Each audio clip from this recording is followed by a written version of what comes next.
Ava, I heard you bought a house. Is it a detached house? I've been missing you, mother-in-law. Yes, it's a second-hand one. But it seems to be a big detached house, doesn't it? How nice. I'm jealous of your apparently good life. That's not true. It was old and run down, so I could buy it cheaper than the market price. And it's big just because it's a countryside house. But you renovated it and made it beautiful, didn't you? These days, renovating your own house is trendy. I've seen it on TV and videos. Well, yeah, that's true. So, when are you moving? Next month. Oh, that's soon. You should have told me. I was planning to report it at some point. I'm sorry it's late. My son is not good at communication. Unless I contact him, he doesn't call or text. I wonder if he's still holding on to the past. Are you talking about the story that you guys used his scholarship money a long time ago? Oh, you've heard about it. Used the scholarship money in gambling. Right. My husband squandered it on horse racing. Because of that, he became a struggling student. I heard he had to work part-time a lot. But most of his part-time job money was taken by his father. Life was hard at that time. I had no choice but to use my son's part-time job money to repay the debt. I feel bad for my son, but I guess it can't be helped. We're a family, we have to help each other. But he ended up bearing the repayment of the scholarship money you squandered in gambling, right? Yes. Originally, the person who received the scholarship should repay it. Even if we say squandered it, it wasn't the full amount. It's also true that we used it for his tuition. It's only natural for him to repay it. I feel like my husband's burden is too great. But he's working for a good company now, isn't he? And he has the financial power to buy a detached house. Repaying the scholarship wouldn't be a big deal, and my son agreed to it. Is that so? Well, who cares about that anymore? I contacted you because I have something important to talk about. Something important? Yes, we've decided to live with you. See you next month. Excuse me? You mean live together? Yes. It seems you've bought a very large house. It's too big for two people to live in it. We also wanted to live in a detached house with a garden, so we thought it would be just right. Please wait a moment. It's hard for me to respond to such a sudden proposal. You haven't talked to my husband about this, have you? It'll be fine with my son. He'll definitely agree. He's always been a good listener. But that's a problem. We have our own circumstances too. What circumstances? My husband was recently diagnosed with a disease. Cancer. Cancer? This happened right before we're about to move. We're still shocked. My husband will have a tough fight with the disease from now on, so we don't have the luxury to think about living together. No, if that's the case, it's even more perfect. I can help with nursing care. So let's live together. No, I can do it by myself. Anyway, we don't have the luxury to live together. What are you talking about?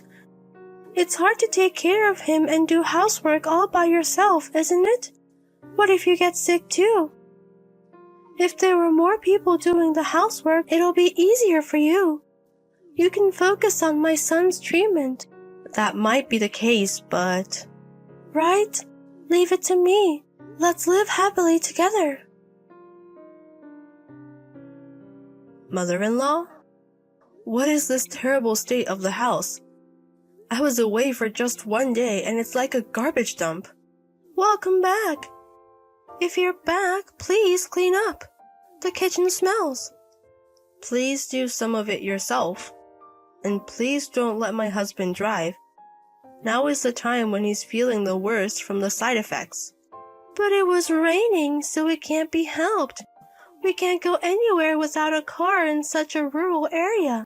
Even so, please don't treat a sick person like a driver.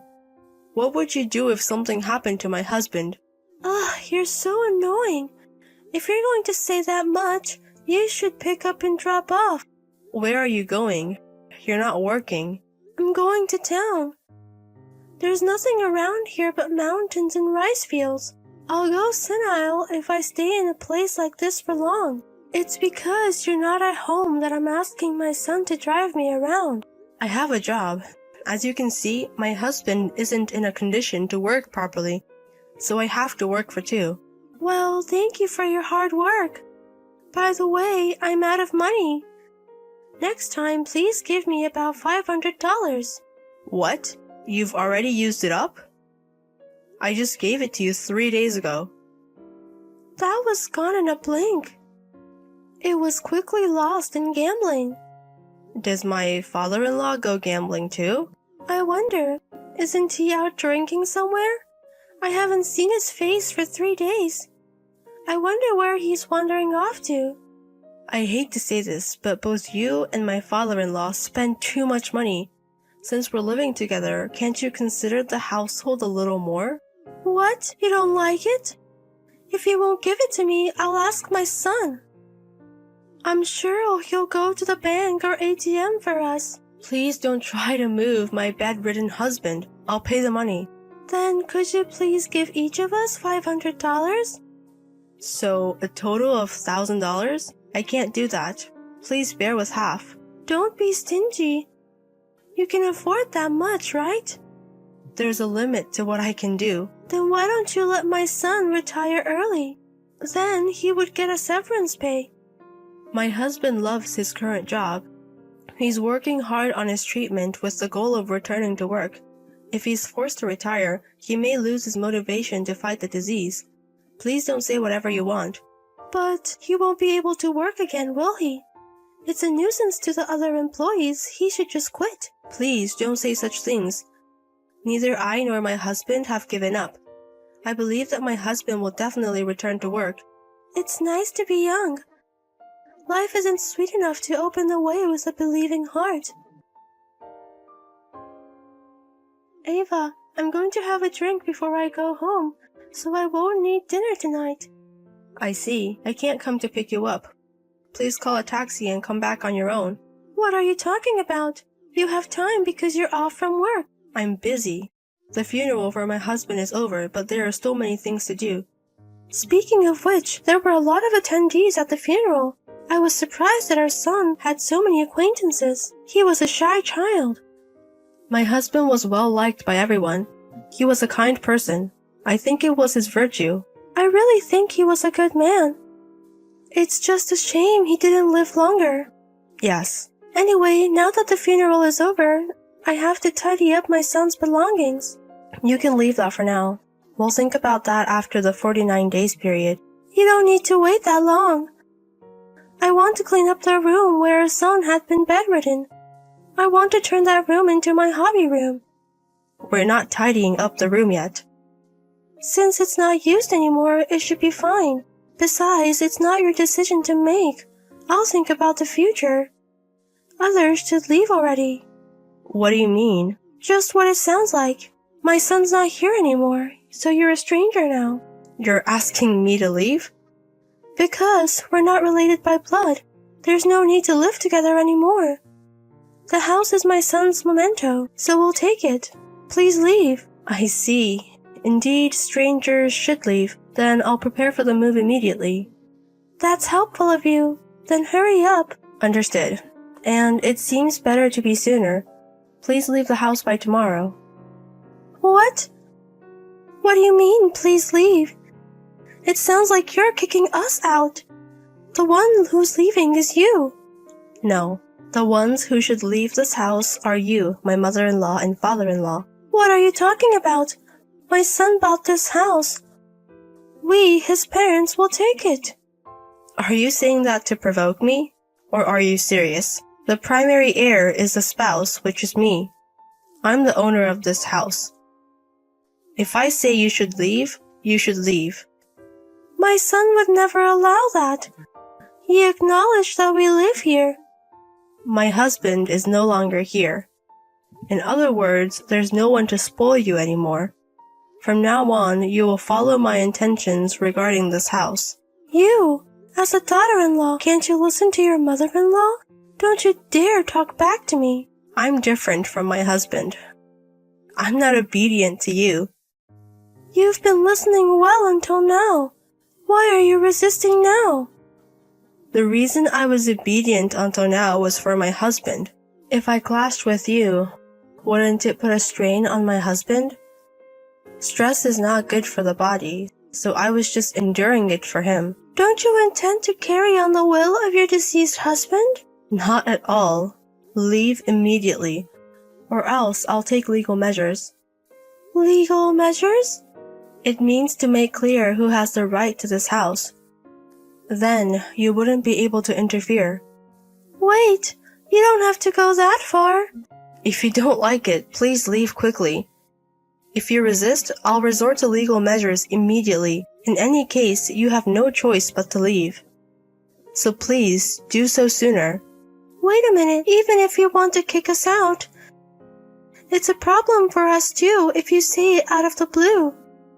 You're not a monster to suddenly throw two old people out of their house, are you? Who knows? I might be a monster. Did your dissatisfaction with us finally explode? I got it. Give us some time to prepare to leave. You're just saying that to stay longer, aren't you? I'm tired of your lies. Before we started living together, you said you would help with nursing and housework, but in the end, you used us and did nothing yourself.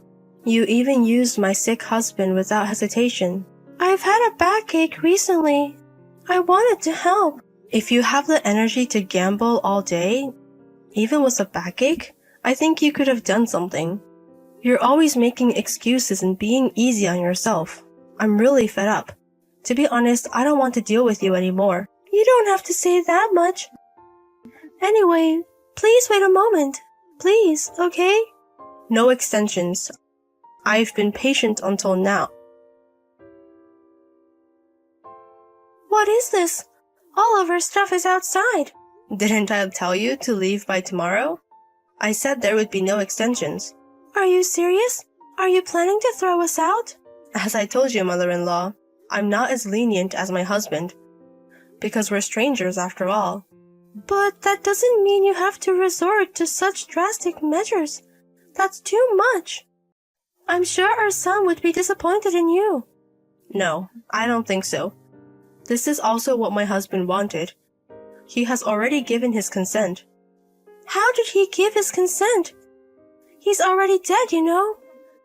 Before he died, my husband told me. He apologized to me for causing me trouble by allowing you to live with us. He cried and apologized to me many times. And he told me to abandon you after his death. What? There's no way our son would say something like that. He clearly said so. He even left it in writing. He probably saw this coming with you making a fuss. No way. Our son, who was always obedient. Hey, mother-in-law. Did you ever wonder why your son was so obedient? Why he endured all the unreasonable treatment? Our son didn't think it was unreasonable. He was always obedient to his parents. But he said that his parents were toxic. He was aware that he was being exploited by his parents, and he knew that he shouldn't cause trouble for me, his wife. So at first, he tried to refuse to live with you. Huh? But in the end, he accepted to live together. Why do you think that is? I couldn't understand it at all. If I had such troublesome parents, I would dump them in a heartbeat. I may not be able to survive if I abandon them.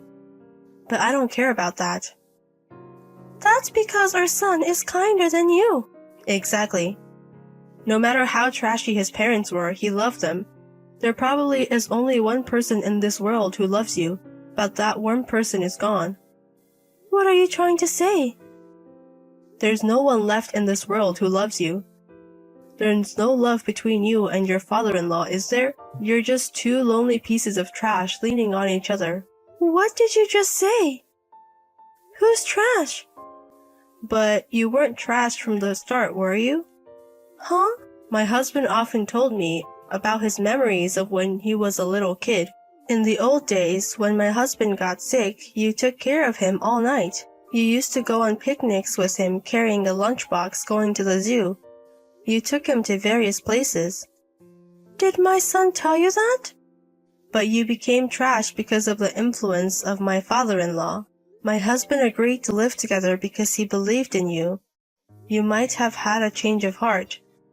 You might have really proposed to live together for the sake of taking care of him. With that hope, he decided to accept the cohabitation. Hope? But that hope was shattered. You betrayed my husband. What are you talking about? You're just making stuff up. There's a can of sweets among the luggage I've taken out. Please open it. What is this? It belongs to my husband, but I don't need it, so I'll give it to you. So what is it? Inside, there's a gold medal made of origami. Do you remember it? When my husband was sick and couldn't participate in the sports day, he was depressed. You made it for him, didn't you? Huh? The one I made 30 years ago? Did he keep it all this time? My husband cherished his moments with you. He loved you. No matter how many times he was betrayed, no matter how unreasonable it was. I didn't know he felt that way. Even if you regret it, it's too late. Your son is no longer in this world. What else did my son talk about? He told you about his past memories, didn't he? Tell me. Are you suddenly interested in my husband? However, I refuse, because it's none of my business anymore. I apologize for everything that happened so far. So please. It's too late to apologize now. My husband is no longer in this world. Regret and regret until the very end, and this house is mine alone, because I was the only one who reciprocated my husband's love. After that, my father-in-law was screaming in front of the house for a while, but my mother-in-law eventually stopped him. I suppose my story must have struck a chord with her. My mother-in-law, holding the dirty candy can in both hands as if it were precious, took my father-in-law away. Since then, I have lost contact with my in-laws, and I heard through the grapevine that they divorced. And 2 years after my husband's death, when I visited my husband's grave, I saw my mother-in-law. When she noticed me, she bowed deeply and left. She seems to have gotten her act together. My husband may have sacrificed his life to change his mother's mind. I am still living in that house, surrounded by dogs and cats. Although a lot happened in this house, the only memories that come to mind are the